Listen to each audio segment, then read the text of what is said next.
पाकिस्तान के सीनियर अदाकार खालिद भट्ट तवील अलालत के बाद इंतकाल कर गए। अदाकार खालिद भट्ट का इंतकाल जुमेरात को लाहौर में हुआ।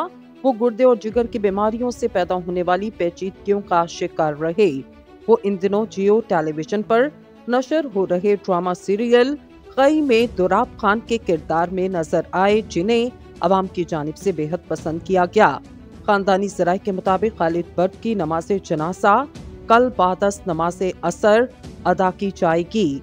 अदाकार खालिद भट्ट ने अपने करियर का आगाज 1970 की दहाई में किया।